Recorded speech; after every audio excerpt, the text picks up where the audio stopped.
早晨啊，今日5月27號星期二，唔覺，一年好快就過咗一半啦。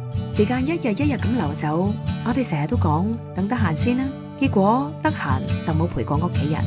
你總係以為仲有機會，但人同人之間嘅距離係慢慢拉開嘅。以前成日覺得幸福係遠遠地先有，而家反而覺得可以帶埋一家人，話走就走，就算只係去郊區吹下風，都比喺手機度刷10萬張相嚟得實在。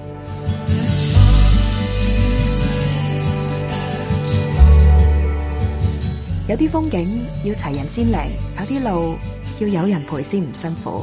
不如幫生活換個節奏啊，換架大啲嘅，6個人都坐得落，坐得舒服嗰種啊。